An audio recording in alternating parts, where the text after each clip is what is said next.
Justin Herbert had a chance to rewrite his playoff narrative, but the Chargers offense fell completely flat against the Patriots.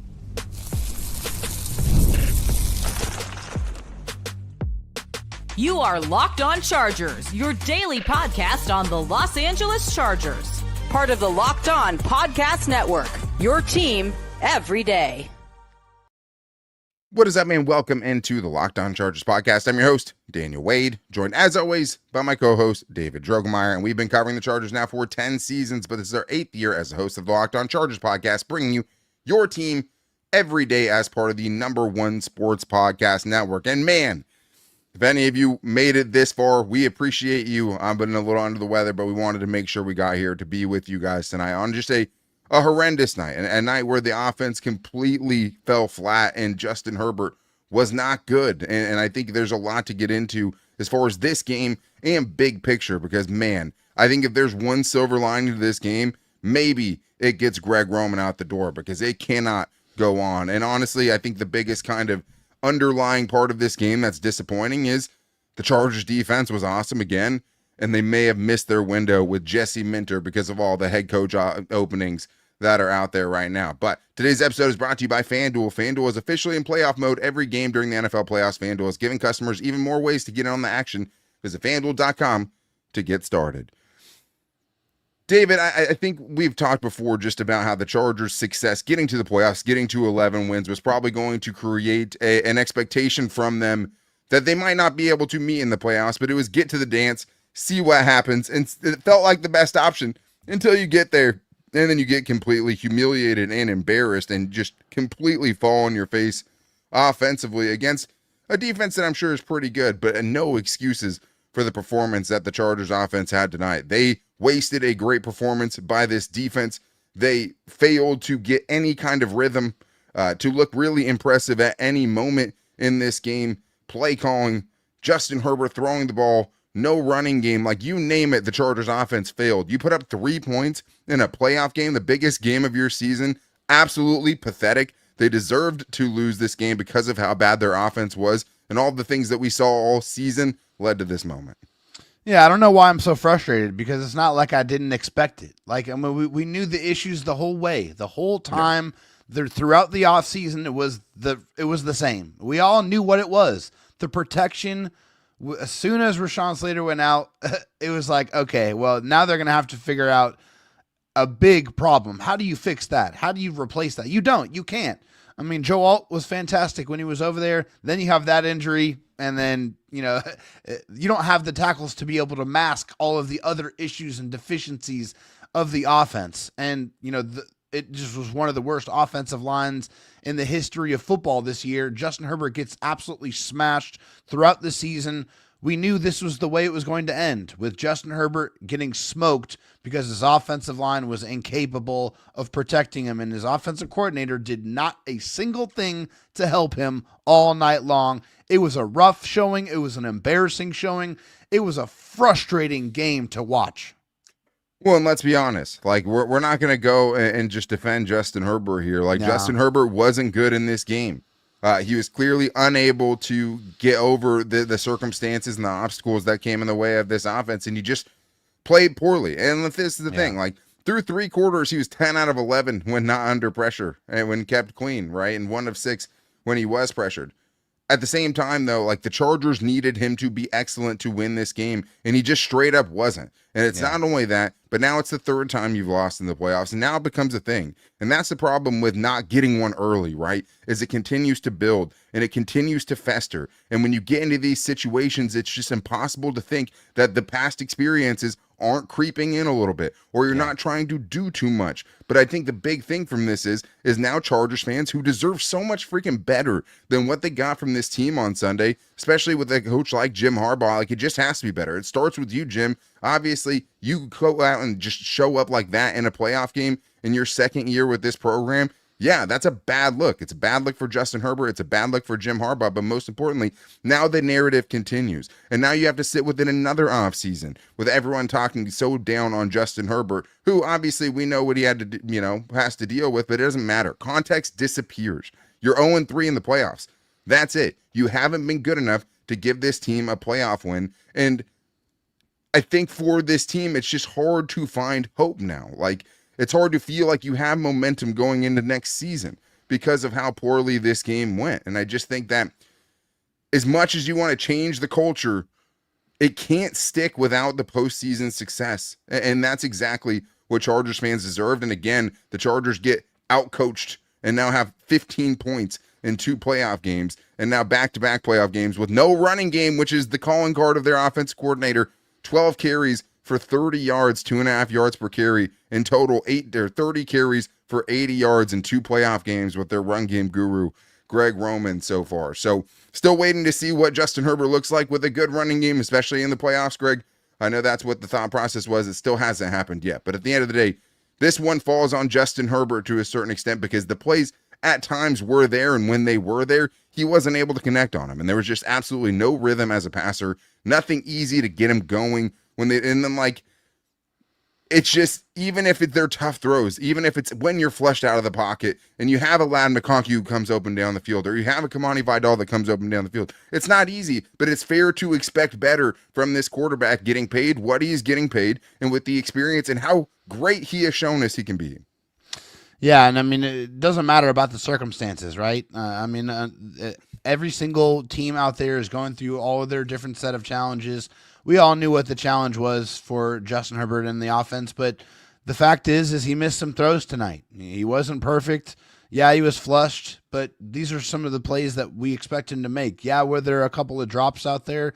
Definitely there was, but when one of your best plays is when you fumble the ball and it gets picked up by your running back, and that gains about 20 yards, you had a really bad night. Yeah. I mean, that's just the facts. I mean, yeah, he did, a little bit on the ground when he was trying to extend plays, and it looked a little bit better towards the end, but it just was never enough. I mean, there was no plays to be made, and yeah, it wasn't easy. Like, there wasn't guys that were really getting open or that was, consistently open tonight. And he didn't have much of a running game. I mean, what else is new? That's something that we've seen all night long. But it just never felt like there was any kind of semblance of rhythm or anything that you could say that was positive. And when they did have a good drive going and they did move down the field, they couldn't cash in the red zone, which was the most frustrating thing of the entire time.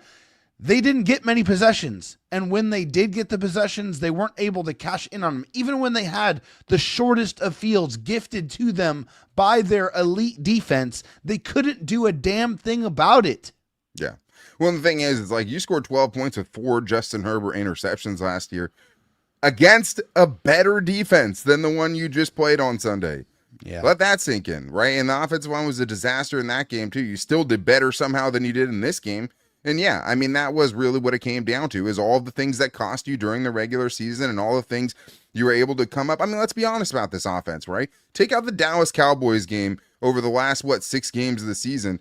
How good was that offense, right? Squeaking out a game good against the Eagles, obviously, against, the Chiefs. You win 16-13. You put up 16 points against the Houston Texans defense, against a good defense.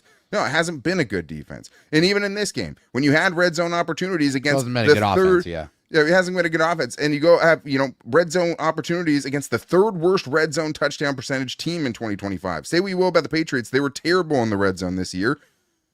And you go 0 for 2 and you come away with 3 points because you decided to go for it with your anemic offense and you can't pick it up from 2 yards out. And the Chargers ranked 29th in the NFL in red zone touchdown percentage during the regular season. It reared its ugly head here, and go back to last year against the Texans in the playoffs. How did that game start? Oh yeah, Chargers missed opportunities. They have to settle for 2 field goals. They go up 6-0 and it's gone in an instant, right? Yeah. It's not good enough. And the thing is the interior offensive line, bad, has to be completely rebuilt, right? Your investments into the skill position players, you still had times, where Justin Herbert's dropping back and nobody's open. Like, everything around Justin Herbert also failed, and although he was bad, like, everything we saw in the regular season came back to get him. Yeah, I mean, there was no help out there. There was no help out there, and we've said it before. In the playoffs, all of your issues, all of your deficiencies, they get zoned in on. They get laser focused on, and that's what happened. I mean, the Chargers offensive line struggled with stunts and twists. It absolutely got zoned in on. The Patriots did it to perfection, and set up a bunch of free rushers. It was really bad. And on offense, they knew that they, outside of Lab McConkey, that there wasn't going to be a lot of guys that were going to be good against man-to-man coverage. And they had the pass rush to be able to make it a lot more difficult to be able to play man-to-man. So the Patriots did what they had to do. The Chargers could not find enough solutions on either side of the ball, and unfortunately, that's what leads to another annoying playoff loss. Heartbreaking, disgusting playoff loss. But if there's one silver lining, maybe it was so disgusting offensively that the Chargers will make a move at offensive coordinator. We're getting into that and more in today's Locked On Chargers podcast. This episode is brought to you by Prize Picks. Whether you're starting a new routine or jumping into player projections for the first time, trying something new can feel like a challenge. But with Prize Picks, it always feels good to be right. With high-pressure football matchups every weekend and elite hoops action almost every night, the action never slows down, and Prize Picks lets you stay in control. Prize Picks is the daily fantasy app that makes watching sports even more exciting by letting you build lineups based on player projections. No drafts, no waiting, just pick more or less and play your way. It's made watching games more engaging, especially when following individual player performances. Now the Chargers are out, at least you can find some money, hopefully, with Prize Picks. But the new early payouts feature is a game changer as well. If a player starts hot, you can cash out before the game ends. Just download the Prize Picks app today and use the code LOCKEDONNFL to get $50 in lineups after you play your first $5 lineup. That's code LOCKEDONNFL to get $50 in lineups after your first $5 lineups. Prize Picks, it's good to be right. Nobody knows your money goals better than you. Robinhood puts you in control of your money with tools that work as hard as you do. Locking in on every opening, beating your PR, beating it again, channel that drive into your money. Robinhood puts you in control of your money. Trade stocks and ETFs, options, futures, and crypto all on one platform. You can now build and execute your own trades from a desktop. Robinhood Legends advanced tools, or take advantage of new Robinhood strategies with a tailored portfolio managed by a team of experts. You expect more from yourself. Expect more from your money. Get started today at Robinhood.com/yourmoney. Again, that's Robinhood.com/yourmoney. Your money, your move. David, I made a couple of posts after the game, just I think reeling like a lot of Chargers fans were, because I do think they're, when you talk about Justin Herbert, it's such a divisive issue. And I mean, there's many Chargers fans who are already ready to jump ship. And I understand to a certain extent. After 3 playoff losses, you wonder if it can ever be done, right? But like what I'm trying to say is I think the shortest path for this Chargers team to find success is to give Justin Herbert an offense and an offensive play caller that will give him a good chance to win in the playoffs. And there's one thing I know about Greg Roman over the last decade. His offense doesn't work in the playoffs, and it reared its ugly head again. And whether it's Lamar Jackson, MVP, or Justin Herbert, the Ravens failed in the playoffs offensively, and now the Chargers are failing in the playoffs offensively. And now we're talking about 15 points in 2 playoff appearances for Greg Roman and this team. And last year, they had Joe Alt and Rashawn Slater, but it has to end. And like, if there is one silver lining to this game, because me and you both thought if the Chargers made the playoffs, it'd be really hard to see the Chargers moving on from Greg Roman, which would put them in the same spot next year where maybe they're moderately more healthy, but they still might get to the playoff games and have that same Greg Roman offense that doesn't work once they get there, right? And the numbers back it up. If there's one silver lining to this, is maybe it was so disgusting, so abysmal, so hard to watch that Jim Harbaugh will consider moving away from Greg Roman in 2026 and find a new voice for this offense that desperately needs it. I think Sheil Kapadia really put it best. I mean, he put out a post that said 2 playoff games during the Jim Harbaugh, Justin Herbert, Greg Roman era, 1 touchdown on 22 offensive possessions, and the Chargers have been outscored 48-15 in those 2 losses. It's just not working. You have an offense that's 0-2 in the red zone, that's 1 of 10 on third down. That just means that you're not doing anything. You're not making adjustments, as opposed to the defense that we're going to talk about later, who's able to actually make adjustments on the fly and be able to try different things and do things that are working. The offense did nothing that was working at all. There was no quick answers. There was no adjustments that were made. It was just nothing. There was nothing, and you just can obviously see that this type of offense is not going to work with Justin Herbert, which is crazy to say because Justin Herbert's one of the best quarterbacks on planet Earth. And what he was able to do this year with all of the issues and with all of the play calling, holding him back and all the offensive line not protecting him to be able to even be here right now with what this offense did to him or limited him by is an absolute miracle within itself. Greg Roman absolutely has to go. And if Justin Herbert is going to win a playoff game, if Jim Harbaugh is going to win a playoff game, then that has to stop now. You got to get a new voice in that building to get Justin Herbert where we all know he should be. Yeah, I would rather they change offensive coordinators every season and mid-season before I run it back with Greg Roman again next year. That's just where I am with it. And I wasn't a fan of the signing when it happened. You have so many young, innovative minds that are out there right now, and you're going with a guy that hasn't had success since Jim Harbaugh's first NFL playoff runs where he made 3 straight NFC Championship games. Guess what? The game's evolved. Yeah. It's passed you by. Period. That's what it is. It doesn't work. It doesn't work in the playoffs. And what am I going to take? Am I going to take, the sample size I have with all of the Justin Herbert and Lamar Jackson games together? Or am I just going to blame Justin Herbert? Because this is also from Jason Reed. These are the last 7 games in the playoffs from Greg Roman offenses. 23 points, 13 points, 17 points, 17 points, 12 points, 12 points, 3 points. This is the cherry on top of an offense that has been a complete disaster anytime they've made the playoffs in the last decade. Yeah. Period. Right? And now you have these openings. You have guys like Mike McDaniel's out there, right? Kevin Stefanski's out there. Brian Daboll's out there. Some of these guys might not get head coaching jobs. It has to change. There's no way you can look at this season or even the last 2 seasons and tell me that this is the man that should be leading this team offensively and that they couldn't have done more than what they have. Every smart football mind that I follow, that I listen to, that I digest, that I consume, thinks that Greg Roman's not the right guy. The spacing's bad. The game plan's bad. You don't have your quarterback get hit more times than anyone else in the NFL over the last 20 seasons, or second most in the last 20 seasons, unless you have an offense that doesn't know how to work around the terrible offensive line that's in front of them. If you're spreading it out and getting the ball out of their hands quick, think about the last time the Chargers lost to the Patriots, right? And Joey Bosa saying, Tom, stop getting the ball out of your hands so quickly, right? Yeah. If you're running that offense, Justin Herbert's not getting hit 130 times in 16 games. Period. He's not. You're letting him get destroyed out there. You're letting him get Andrew Luck out there. It's insane. It has to change. It's malpractice. Even if you don't think it's his fault, something has to change, Jim. Like, it has to. You can't run it back. And I don't think it stops there, David. Like, I think every single person on this offensive coaching staff, with the weapons and the investments they made into those, and the lack of ability of them to get any sort of anything from an offensive line that had the injuries they had, who's safe? Because nobody should be. Yeah, no. I mean, you have to look at the entire operation. And to me, it starts right on the spine. Mike Devlin, you got to go. I mean, just like Greg Roman, that offensive line has never been one of the better units in the league, despite having 2 of the better tackles in the league. And I think that's a huge indictment on the coaching staff that is there in place.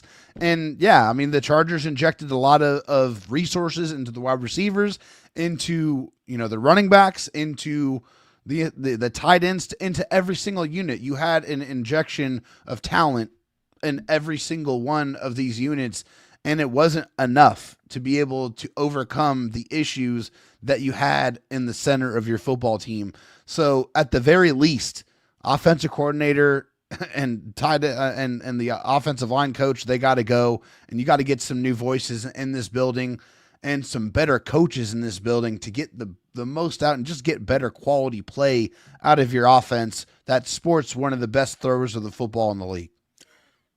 And it sucks because, like, it feels like you wasted 2 chances here, right, with something that was never going to work. And I think if you're Greg Roman, as much as you want to be loyal to your guys, you can't let that get in the way of success. You got to be loyal to winning. You have to do whatever it takes to build this team into a championship. And I think, again, on Sunday, you realize the distance you have to do that. And not only that, man, like, you're getting passed up by teams. You just got passed up by the Patriots. You know who had a terrible offensive lines? They did it in 2024? a year. You know who had terrible offensive lines in 2024? The Patriots, right? The Bears had a terrible offensive line in 2024. The Jaguars had a terrible offensive line in 2024. They're all passing you. They're doing it quicker than you. They're turning things around better than you are. And a lot of that, to me, is because of the guy you're letting call the plays and run this offense. Yeah. I understand the issues that he had in front of him. It's too far, too late. Greg Roman has to go. You have to make big changes. You put up 3 points in a playoff game, no matter what the circumstances are, heads have to roll. Period. That's just what it is. Yeah, it's not acceptable, and it can't be treated as such. Chargers fans deserve better, and Justin Herbert deserves better. The players on this offense deserve better, but it's not going to change with Greg Roman there, and it's just hard to think that it will be. And it doesn't have to start there. Anyone who you can replace or improve upon, it has to be a conversation, because the worst part of this is you might have just wasted the 2 years you had with an actual good football mind in Jesse Minters. Yeah. We're going to talk about his defense, his performance, and if he is going to be gone, and he's going to be out of town, of course, for potentially a head coach position, and more in today's Locked On Chargers podcast. The wild card round is come and gone, but FanDuel is officially in playoff mode every game day during the NFL playoffs. FanDuel is giving customers even more ways to get in on the action, because right now, every playoff game, FanDuel users get a profit boost pack waiting for them inside the app. Each day, you'll see a pack loaded with multiple profit boosts you can apply to bets that you like the most. Open your profit boost pack first thing on game day and see what boost you want to apply. And there's still plenty of games to watch. There are plenty of games to watch that you can probably watch great offenses, and you can go out there and be like, hey, this is what it should look like. Maybe I'll take the over in this game because I actually believe in it, because you should be taking the under every game with Greg Roman. And if he comes back next season, you'll know what to do every week with FanDuel. Take the under on the Chargers point total. But if you guys want to get in on tonight's action, the Texans are 3-point favorites. But if you don't believe in that Pittsburgh offense, you could also do alternate lines like the Steelers offense scoring under 16.5 points at plus 122. So you make your picks, then apply your profit boost. Go to even bigger payouts while the playoffs get rolling. Visit FanDuel, an official sportsbook partner of the NFL, and grab your profit boost pack every NFL playoff game day.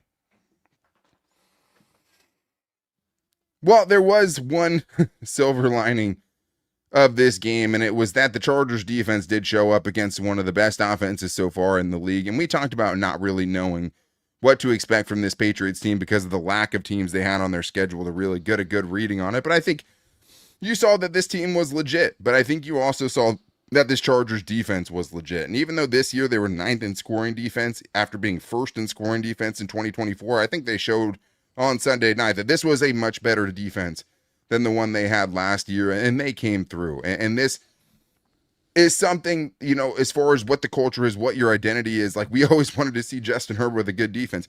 He had one, and he was unable to take advantage of it, right? All he had to do was put up 17 points potentially, and he could have won this game. Unfortunately, the Chargers had the game plan. They disrupted Drake May enough to get that Patriots offense slowed down, and the Chargers offense just wasn't able to take advantage of it. Yeah, I mean, a high-powered offense that sported an MVP candidate, and you allowed one touchdown to that player, to that team, to that offense. So, yeah, the defense did absolutely everything they could. They were harassing him. They were getting in his face. They sacked him 5 times. Odafe Owe was an absolute animal in this game. They just could not deal with his speed and his length off the edge. With that just incredible pass rush. Obviously, he got a strip sack as well in there.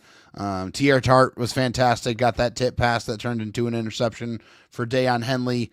The defense was everywhere. They were flying around. They were hitting people. They were covering well. Yeah, Drake May got out and ran a couple of times when the opportunities were there. But by and large, the Chargers defense repeatedly kept the Chargers in this game and gave the offense multiple opportunities on short fields to be able to put points on the board. And unfortunately, they were unable to do it. It's just really sad to see, because that truly is one of the best defenses that the Chargers have had in the last decade. And it's definitely the best defense that Justin Herbert ever had, right? I mean, yeah. You make Drake May fumble it twice. You intercept him. He did get loose, especially. It was really that one big scramble at the end of the first half that set up that field goal attempt by the Patriots. But, yeah, I mean, I didn't think Drake May was awesome. That throw he had to Hunter Henry was great. But, you did enough to disrupt him and hold that offense to 16 points. That is a huge win. And it's really a shame that this Chargers offense couldn't do more to have a deeper run with this Chargers defense. Yeah. And it's just another wasted year of some of their better defensive players. Like, that's what comes along with a loss like this, right? Khalil Mack still potentially never, getting his first playoff win and potentially retiring, right? Yeah. But I think the biggest thing that kind of looms large after this game is it does feel like it's your last chance to get it done with Jesse Minter. And it does feel like there are too many openings now where it seems to me like he's gone. I mean, right now there's 8. We'll see what happens after this weekend, if any more pop up. But a quarter of the league has head coaching opportunities available, and not all of them are going to go with offensive minds or retreads like Stefanski's and Dable's. John Harbaugh obviously will get a job for sure. But there's a lot up in the air. And I just think that when you look at what Jesse Minter's been able to do over these last 2 seasons, leading back-to-back top 10 defenses, continually maximizing the players that he has on that side of the ball, man, hopefully the Chargers can convince Steve Quingscale to come back potentially and be their defensive coordinator in 2026, because right now it does feel like the writing is on the wall for Jesse Minter potentially taking a head coaching job. Yeah, I mean, there's proof of concept there. It just, you see it, what he knows, that his scheme out there, it works. I mean, we've seen it with Seattle and where they're at as the number 1 seed in the NFC with Mike McDonald. That same scheme with the Chargers and Jesse Minter has absolutely worked through the first 2 seasons. It is definitely good. We know it's good. And that's what sucks, because the Chargers can never have good things. They can never have nice things. Yeah. And that's just what adds more fuel to this already inferno of a nightmare that we're all living in right now. Obviously, after this game, is the one good thing that we got to enjoy this year consistently, week in and week out, was that dominant, ferocious defense for the most part. Obviously, a couple of hiccups, but for the most part, this Chargers defense was Hollywood, Showtime, showstopper. They were one of the better units in the NFL. And yes, this just feels like that Jesse Minter is going to get a job if he wants it. And I don't see why he wouldn't, because he's clearly a good football coach, and it's not going to be hard for another organization to be able to see that. I couldn't agree more. And of course, that is kind of the bittersweet thing of this game, is you have a great defensive performance that only adds to his resume, which is already plenty thick, right? Yeah. So for Minter, it's not just him leaving. I think the part of him leaving that doesn't get thought about or talked about enough is just that also means him potentially raiding your coaching staff. The good news is he's probably not going to raid your offensive coaching staff. Maybe that's bad news that he's not going to be raiding your offensive coaching staff, but it's just hard to feel like you didn't get to this point just to have your 2 great years of Jesse Minter ruined by 2 bad years of Greg Roman. Yeah. You got one of them right. And when you're a coach like Jim Harbaugh, who's a leader of men and doesn't necessarily have an expertise on one side or the other, that's part of the game. You have to ace your coordinator hirings, right? Because you're not out there calling plays. And when you don't go out and because what does Mike McDonald have? He has Gary Kubiak, right? So it's you pair a good defensive mind with a good offensive mind, you get the Seahawks, right? Yeah. The problem is the Chargers only have one of those 2 things going for them. And that one might be leaving for greener pastures, with jobs like the Ravens, open, and his connections there with, other teams that could go in that direction, having, some options, but it's hard for me to imagine there's going to be, 8 options better than Jesse Minter during this coaching cycle. It just doesn't feel likely right now. And I just think that it does feel like a wasted opportunity, because it feels like you lost this window with Jesse Minter because your offense couldn't actually take advantage of it. And he's just such a good communicator and teacher that it's hard to believe he doesn't get a shot. But Steve Quingscale was his co-defensive coordinator at Michigan, right? There's some continuity there. There's proof of concept, like you talked about, just of what this defense is. I think the other thing, too, is Odafe Oweh, sending himself right to the top of the re-signing list during this offseason. Absolutely. With this game, puts himself over 10 sacks in his time with the Chargers, even after spending 5 games with the Ravens to start the season with 0 sacks. But it does feel like him and Tuli can be a very good duo over the next couple of years. And that is the one silver lining here, David, is hey, you get Odafe Oweh re-signed, you figure out what you're going to do with Khalil Mack. You have the most cap space in the NFL going into 2026.